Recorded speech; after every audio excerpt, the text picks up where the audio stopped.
Kinshasa mbote, Congo mbote, diaspora et sika nyonso bozolanda quel boule mag mbote nabino. Nouvelle édition, il y a premier magazine d'actualité générale Yango Yebandi Gilles Tumba na présentation. Awa nde sika boye baka makambu nini ezolekana na mboka.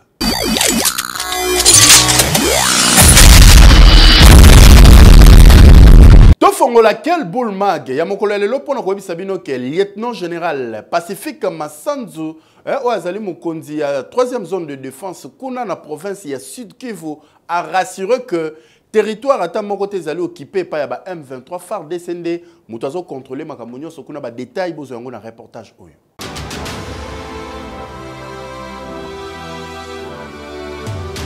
Commando ya 3e zone de défense awa na province ya Sud Kivu bondi melanga, le lieutenant général Pacifique Massunzu a sali message pona ko kebisa banguna nyoso bona ndate ba message lu kutezo tamula na ba réseaux sociaux. O M23 na armée rwandaise bakoti luvuno na nge. Armée zali ya ko telema monguna ko meka ko kota te ba kebisi batu nyoso bazali ko tinda ba message ya lokuta pona ko bangisa population yoka communication. Le commandant de la 3e zone de défense, le lieutenant général Massunzu Pacifique, porte à la connaissance de toute la population de la province du Sud Kivu en général et celle du territoire de Calais en particulier qu'il vient personnellement de conduire une forte délégation au chef-lieu du territoire de Calais ce jeudi 6 février 2025 jusqu'à Ihoussi en passant par le cité de Katana, Kabamba, Kacheke et Michebere. Cette tournée sur toute la ligne de front a comme objectif de couper court aux rumeurs propagées par l'ennemi faisant état de l'occupation de l'armée rwandaise et ses pantins du M23 de cette entité administrative. Les forces armées de la République démocratique du Congo sont prêtes et continuent à assurer la sécurité de toute la population sans distinction aucune, ainsi que la défense de l'intégrité du territoire national, à ce qu'aucun centimètre de la République démocratique du Congo ne sera laissé au profit de l'armée rwandaise et ses supplétifs de l'AFC et M23. Boyende Zalaka, FRDC, population, nyonso, azotia poids, toujours dans Simanayo. Hekeyo! Sommet ya EAC SADC oyo ezosalema kuna na Dar es Salaam. Na mboka ya Tanzanie, selon ba source belé talisi que chef de l'État congolais a kozala, mokonza mboka Rwanda pe M. Kagame a kozala, mais est-ce que tête à tête moko kozala entre deux personnalités oyo pona koluka ko chakima mingi kuna na partie est, quel boule bandi ko sala avant papier oyo?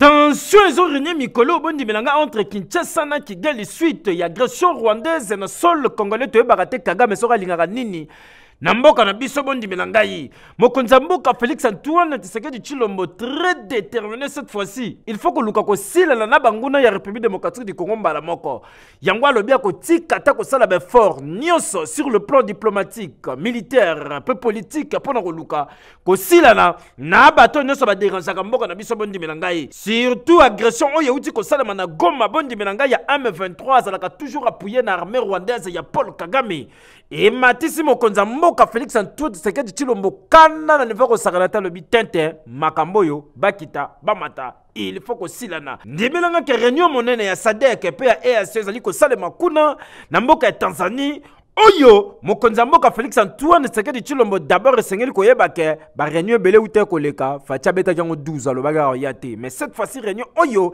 ezali na banje mingi pona ngambo ya Kigali tomoni ke ba source belé talisi ke Paul Kagame akozala awa na République démocratique du Congo. Ba source monsieur se confirmer que présence pe mokonza mboka Félix Antoine Tshisekedi Tshilombo e kozala na kati ya réunion wana pona koluka kosolola koluka ba solution na makambo oyo to bandiete likambo nyonso ezalaka na suka nango makambo pe ti ndenge to banyango boye ekosuka mokonzi ya mboka zala makasi congolais nyonso azana sima na yo. Hekeyo 37e session ya droit de l'homme ya ONU esalemi kuna na Genève na mboka ya Suisse boye bayango ke délégation ya gouvernement ya RDC zalaki kuna esika ministre ya communication pe média Patrick Muyaya azwaki parole pona kotalisa ndenge nini droit de l'homme ezali violé kuna na est ya RDC et pas ya ba troupe rwandaise.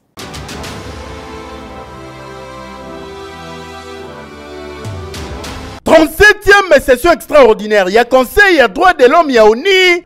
Awa délégation ya gouvernement ya RDC oyo bazalaki awa batalisaki noir sur blanc ndenge nini droit de l'homme ezali violé kuna na partie est ya RDC et pas ya ba troupe rwandaise oyo bakoti na territoire ya République démocratique du Congo. Ezalaki pe occasion pour na ministre ya industrie ya RDC Julien Paluku Kahongya oyo ezali ancien gouverneur ya province ya Nord Kivu apesa ba précision na makambo nyonso esalema na province na ye melelo ezali déjà victoire diplomatique pour na RDC na affaire ya agression oyo ya Rwanda na partie est ya RDC pour Genève ba voter ba résolution ya agression ya armée rwandaise na sol congolais yoke lokoyo. Cette réunion répond à l'urgence de la situation actuelle et aux violations massives des droits de l'homme et atteintes qui frappent les populations du Nord et du Sud Kivu, résultant de l'agression des forces de défense rwandaises et de leurs supplétifs du M23 et de l'AFC.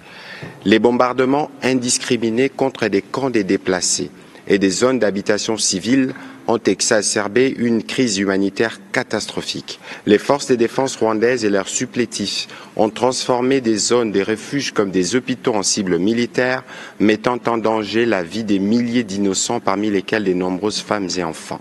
Les bombardements indiscriminés ont frappé des zones résidentielles, provoquant des déplacements massifs des populations et attaquant de cas de personnes déplacées internes. Cette situation est d'autant plus alarmante qu'elle se déroule dans un contexte où des populations déjà vulnérables se trouvent prises au piège entre les forces rwandaises et leurs supplétifs du M23, notamment soutenus par des acteurs extérieurs. Selon les chiffres de l'ONU, lors de l'agression qui a conduit à l'occupation de Goma, au moins 3000 personnes ont perdu la vie et plus de 3000 autres sont aujourd'hui blessées. Les attaques ciblant les civils, les déplacements forcés et les attaques contre les camps de personnes déplacées internes témoignent d'une brutalité inacceptable. Nous sommes heureux que tous ces pays réunis ici à Genève, plus de 100, ont considéré que c'est le temps de déclencher deux mécanismes. Le premier mécanisme, c'est d'envoyer une mission d'établissement des faits. Ça veut dire une mission qui va documenter, qui va recueillir pour que les preuves ne se perdent pas dans les temps voisins, de manière à passer au deuxième échelon, celui de la création d'une commission d'enquête. Ce double avantage permet plus tard de se tourner vers l'Assemblée générale des Nations unies à New York et au Conseil de sécurité et d'activer un autre mécanisme de la Cour pénale internationale pour que tous les crimes qui se commettent dans la zone géographique, particulièrement par les Rwandais, ne restent plus impunis et que désormais les auteurs se retrouvent entre les quatre murs pour qu'à jamais les populations de cette partie respirent la paix. C'est donc une victoire et une symbolique importante ici à Genève à laquelle nous avons assisté personnellement avec tous nos collègues réunis. Application de la résolution de Congolais nyonso azali kozela po lelo face ya monde entier si yebani déjà que pays agresseur ya RDC ezalaka Rwanda et alaka nini elo nini sila kate atambula ya Noé delige pe esila keyo oui diaspora congolaise mingi ya mboka Danemark, Suède pe Norvège ba marchaki balobi bango il faut batalisa ras-le-bol na bango et surtout communauté internationale ayo ka voix na bango pona ba makambu nyonso oyo ezali ko salema na est ya RDC batika la silencieuse te et surtout ba pesa ba sanction ya makasi contre Rwanda.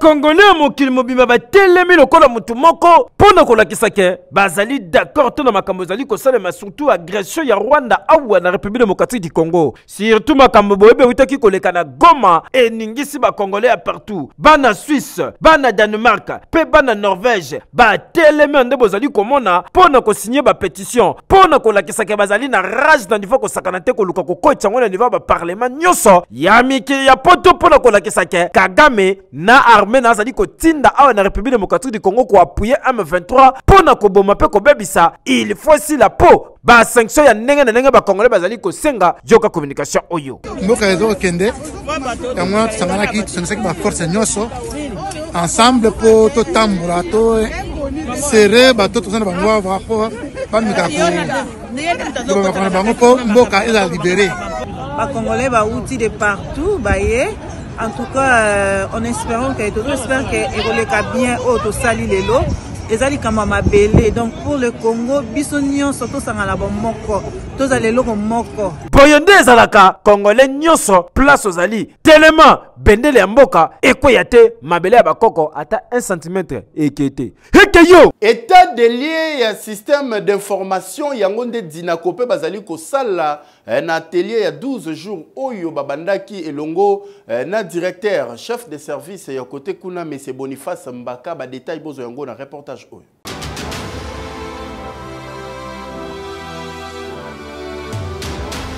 Jours ya atelier pour na kosala état des liens na oyo etali système d'information na kati ya dinakope.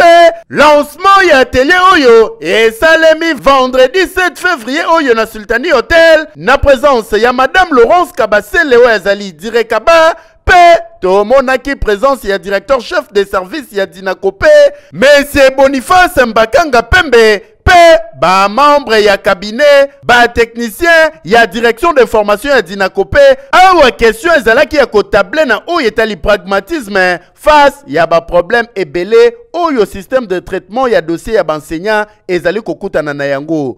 Proposition ya ba piste de sortie na ba problème oyo ezali ko déranger dinakope ezali ko déranger secteur ya enseignement awa na RDC nyoso oyo nde balobelaki awa yoka communication et salemaki. Dans cet atelier, il sera question de passer en revue, de comprendre l'existant, la présentation de l'existant sur les applications et les outils qui composent la direction. Et après ça, on va analyser l'existant pour passer à l'urbanisation du système. C'est-à-dire que le système existe déjà, le système a fait ses preuves, mais il y a certaines méthodes qui vont nous permettre de mieux évoluer avec la vitesse de la technologie.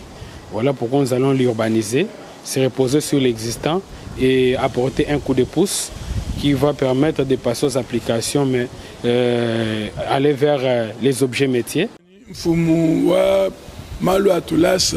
Mamu Raisa mutulomba base tuenza menji tuela menji mubwalu bwa difuta dia balongishi tuela menji pamwe pamesa tulongolo la difuta dia balongishi betu baba futa mudi badilengela tikana yebisa bino ke ba activité oyo ye ko renforcer pe ko élargir ba retomber ya ba contrôle oyo ezalaki initié et pas ya ministre d'état ya éducation nationale madame Raissa Maludi Nanga oyo azali ko gérer sur redynamisation ya sous-secteur ya éducation awa na République démocratique du Congo boende ezalaka keyo. Oui, Jafar Alu, ezali Jafar en aluminium, olingi basalela yo porte, basalela yo vitre, basalela yo fenêtre, to table ya bureau, en tout cas sala bango confiance et pas ya mwana mboka Jafar Amani.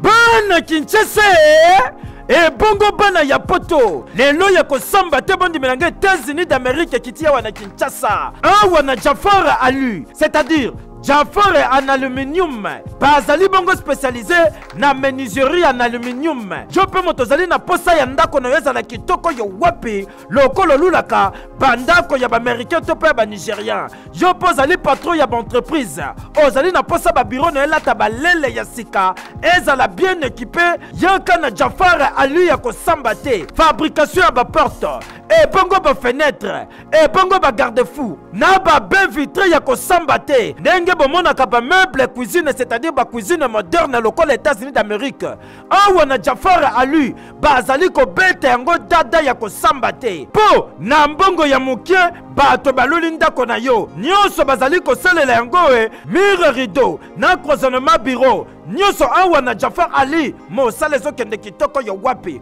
bana Congo bana poto États-Unis ekiti na kati ya Kinshasa.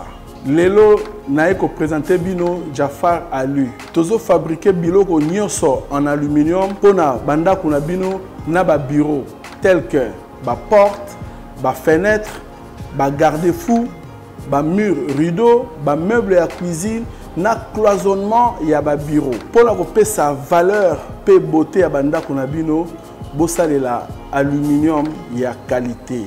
Nalobi bien aluminium ya qualité na Jafar Alu. Tena que kandengo moni dépôt na atelier zali bien équipé. Tunanga nini e opesi kaka mbongo na yo kaka na mbongo wana transport ya matériel eza na kati. Ba ye nango ti na kati ya chantier Waso okani Cécilie tete ba bandi pe ko poser tala elonga yenga ye. O tuninga adresse ezali place ko bunga te ezomi na avenue Saint-Christophe numéro 1439 référence OV2 tozabongo na commune ya Limete Funa. Tolo bali susu nini jaboye biso nyonso to weli na Jafar Ali pour que banda kuna biso ezala bien équipé. Heke yo.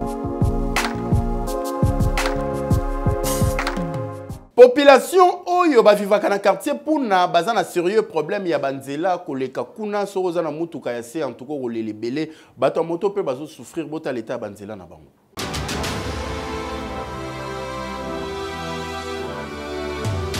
Population ya quartier puna na commune Ngaliema baza na difficulté makasi pona likambo etali nzela awa banzela na bango nyonso eza ya kokufa donc nzela malonga awa ezala te botala bino moko nzela bukana donc suite eza ya ba érosion oyo esala awa yango ebebisa banzela o nyonso population ba circulera malamu te ni mutuka ni moto ekotaka kotoyo surtout kutu so za un chantier koto ndeko mona biloko na yo po moya ko mema ciment ekozala te yoka population ndenge baleli problème tozana ya nzela na bulkan wawa ko kota te moto ko kota te nzela kufa tozaki na nzela ezaki banda ti delvo érosion et tout bango ti lelo bo nzela za la suite to mona na ba problème même moto même pas moya ko te za la suite nzela wana ndeza biso passe ya on senga l'état sur la biso sika ko bon c'est yango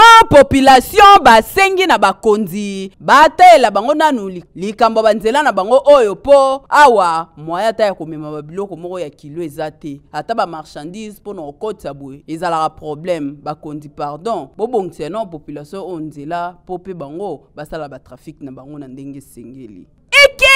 Hôpital moderne na Kinshasa lelo nzoto eningani mwa mukyo ngozo traitement lokola kaka na mikili ya poto kima mbangu na TVC médical oya le génie congolais Dr Benjamin Tatete.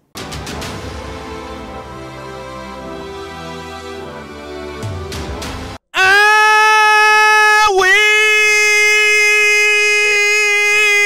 Tembesili po TVC médical baye na matériel ya sika na service na bango oyo bache na disposition ya ba congolais. Une bonne nouvelle tunanga kasinini service ya dialyse na TVC botala bino moko ba appareil ya kitoko ya sika oyo mundela sali mikolo yo nde yango eye wana na TVC médical po na ko permettre na batu nyonso bazana insuffisance rénale baya ko se faire soigner kitoko. Et donc, comme sous-PV, c'est ce barin en Afrique, dans les pays tropicaux, donc moto, déshydratation. Tu mets la rama immunité, je n'ai au moment on me dit peut-être même pas 1 litre d'eau, ce qui fait que nous autres, les eaux concentrées, urine, macassi et déshydratation, les eaux ça que rien nao, les eaux qui fonctionner de façon normale.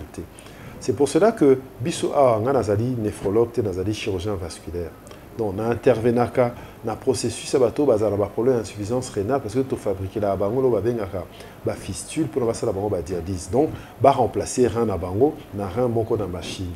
Mais, biso étant chirurgien vasculaire, tu traites un problème, il y a hypertension, il y a diabète, il problème mingi, il y a vaisseau. Il est arrivé que tu imagines que depuis 1 an, tu as une stratégie na biso. Tu as créé un centre de dialyse. On a AAP, tu as un néphrologue, la TVC médical, Dr Lelo. À Kozalawana, comme néphrologue, on a principal pour gérer tous les patients où il faut avoir une indication de dialyse. Alors, la dialyse, c'est que peut-être que rien n'a et ça dans moi panne. Ce qui va dialyser et aux zones anormales, il y a une affection rénale aiguë. Par contre, c'est que vraiment rein et baby, les autres travaillent les sous-soutés, on a une phase terminale. Ils ont soit 2 traitements, soit dialyse, soit greffe. Et la barre à biso, soit en phase d'affection rénale aiguë, on peut faire dialyser dans des bonnes conditions avec ma machine traiter maï bien, on va avoir un traitement d'eau. C'est pour cela que a un TVC médical avec 3 générateurs, ils ont tourné en temps plein, mais 3 autres, ils ont en stand-by en fonction de Ndenge Batou Bazali. Donc voilà. Et vous allez appeler na Talo Moko Yamoukie. Ah, docteur Benjamin Tatete, na Mama Violette, Boyende Zalaka, po Bosali preuve, ya patriotisme. Et que yo! Oui! Ba jeune mingi ya quartier Makaya tozali na commune ya Makala bango ba se concentra beaucoup plus na COP ya Mabende. Mabende to oteka ya onde musala bango ba salaka. Karine Mbembe a signé reportage oyo.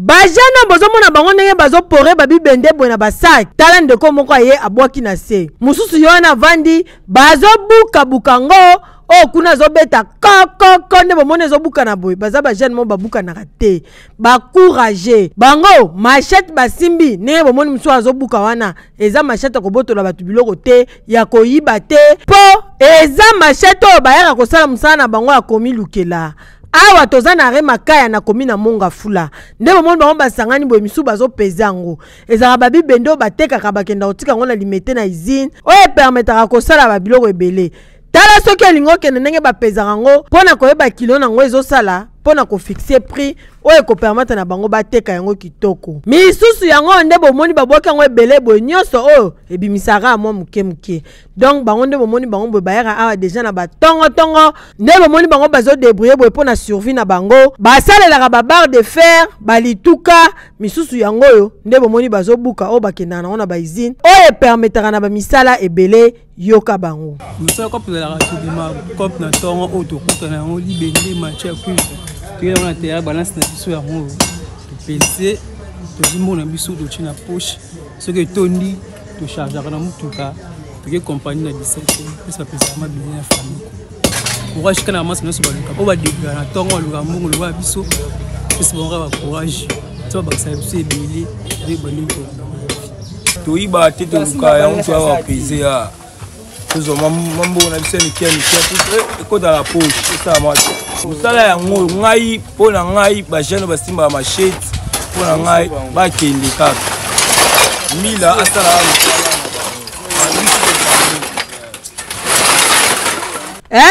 bajene courage bango oyo babuka na te cop nde yango oyo luka olia na motoki na yo tala mosala bandeko baosala kaka yango nde sungaka bango mpona survie na bango bango baboya na bango kikuluna baboya na bango kimoyibi kisopeka osombelanga defelanga kabelanga kaka ndenge bible eloba moto alia na motoki na ye baliaka na motoki na bango nsima nango oyo nzambe abakisaka eza mapamboli courage na bino papa bokende se liboso boye nde ezalaka eya normal eki stabilisateur ya ba couple bongisa déjà ba couple ya bato ebele o bazaki na mwa ba petit souci alors maman ou comprendre que papa zo kokate cette fois-ci stabilisateur yango yo melisa na nu café bifle.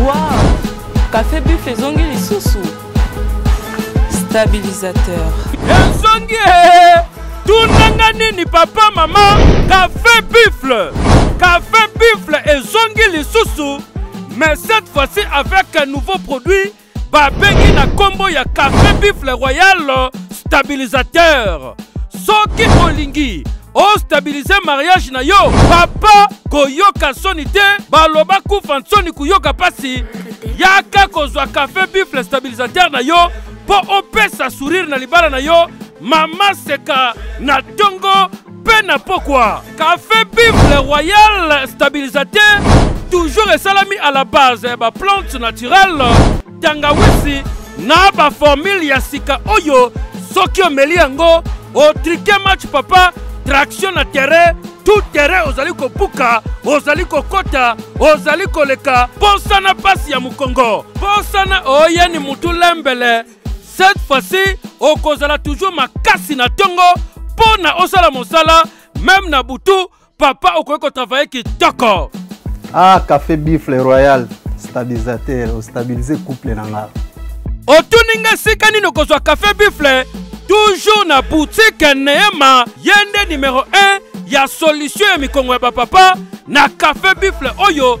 Cette fois-ci, je vais biso na combo ya stabilisateur. Kaka na boulevard du 30 juin, na rez-de-chaussée à immeuble Tabac Congo, en face ya Régal aux Amobimba. Ne kokuta boutique Neema, kota na kati, okokamwa, tala café buffle yangoyo, café buffle royal stabilisateur, et bongiso libala. Café buffle stabilisateur, yonde solution, pour ne couper sa sourire, na ba maman, pe papa, à se sentir mobile ya solo. Keyo, oui. Na cadre ga Romi Lukela boya na ye ko simba machette ko telema na coin surtout ki kuluna ya boya. Josué champion 50D. Asala ka matuka bambabola o ba mama balambelaka. Yango nde cop na ye yango survie na ye.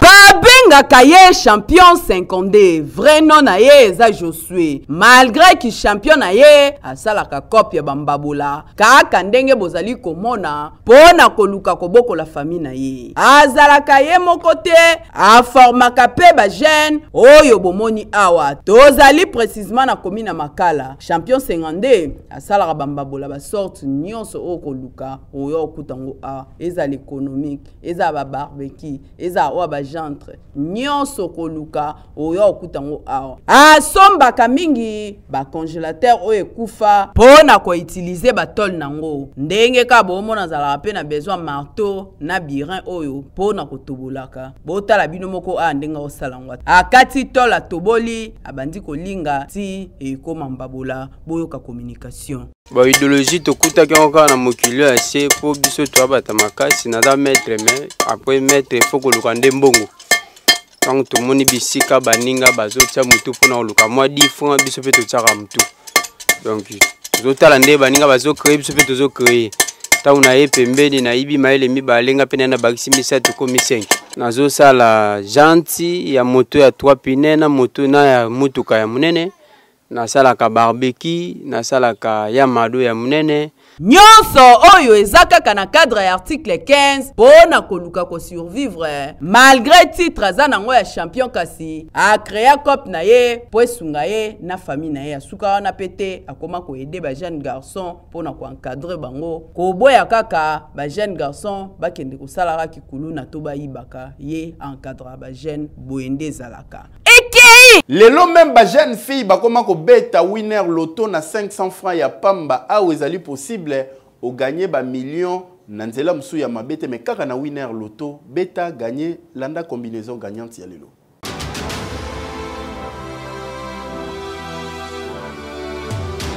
Winner.bet présente Winner Loto. Nini wana boso beta. Winner. Bonsoir tout le monde, c'est déjà l'heure de notre rendez-vous Winner Loto de ce jeudi 6 février 2025. Les tirages de ce soir affichent un jackpot Win 4 de 10 millions, 415 000 francs congolais, mais aussi 23 millions 130 000 francs congolais. Les Win 4 est double. Pour les gagner, vous connaissez la condition, il fallait choisir 4 bons numéros sur vos tickets. L'avez-vous fait? Si oui, nous passons au tirage et bonne chance à tous. Ceci est un tirage qui se déroule sous la vigilance d'un huissier de justice, des officiels Winner Loto, mais aussi d'un public témoin. Accueillons le 21, notre premier bon numéro. Et le deuxième bon numéro à présent, le 42. Le troisième bon numéro, le 45. Et le quatrième et dernier bon numéro de la soirée, le 5. Revoilà la combinaison gagnante. Sur vos tickets, madame, messieurs, il fallait trouver le 21, le 42, le 45, mais aussi le 5. Avez-vous trouvé cette combinaison depuis chez vous? Si je dis félicitations, sinon avec plaisir, je vous retrouve prochainement. Prenez bien soin de vous. Au revoir. Quartier Salongo na Baumbu, passerelle Oyonde Kabola Yango. Et sungaka bandeko ya Baumbu bakota Salongo, vice versa, mais tal état na yango qui passe na mawa. Awa risque, oko quoi se retrouver na maya.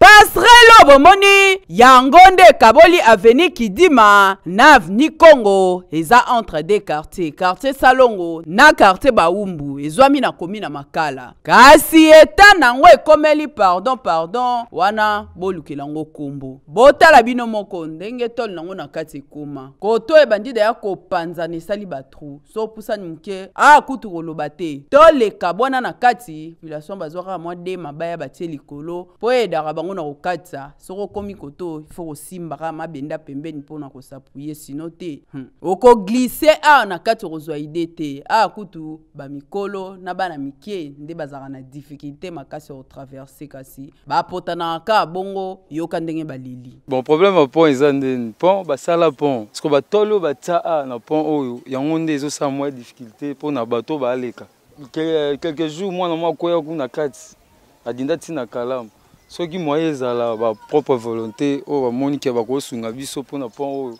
oyo bayasunga biso babongisela biso bachange biso batolo wana po ezozokisa mpe bato basala mwa construction ya bien mais batolo batia wana esimba penda te awa population ya komina Makala bazolela pe bazoluka mutu oyo akosunga bango pona kobongisela bango passerelle po yango nde edaka bango kotraverse bato mosusu bakokende tinga balekelaka boye pona kokende kasi badepute ya komina Makala botalaka boye et pourtant bato oyo baza baélecteur na bino menta nde baosouffrir mara mosusu mpe kotikela bakonza likolo te bino mpe botala nano bakanete bapasserelle oyo so bobongiseli bango esani babaélecteur na bino boye kitoko te déjà pour nous communiquer bonne humeur en famille tozana debi ya weekend rubrique na bino seka moke bolingaka bo préférera mingi lelo to landa lisolo.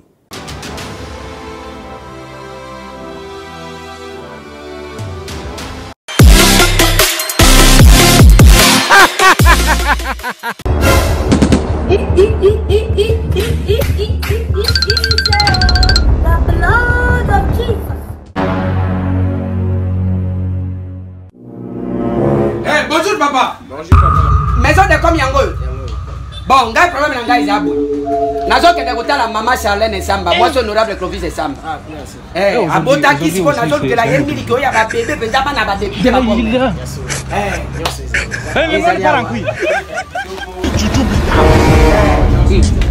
Merci beaucoup. Nazo luka mili qui a bien. Oui, ça n'a pas bien rose. Oui, ça pas Jenny qui a.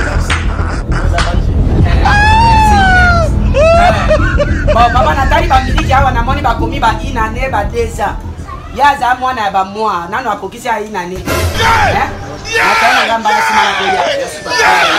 Pesa patoni. Ko so bosa ni téléphone. Téléphone nanga. Tala ngobia wana téléphone nanga. Mwana zato yela ngango.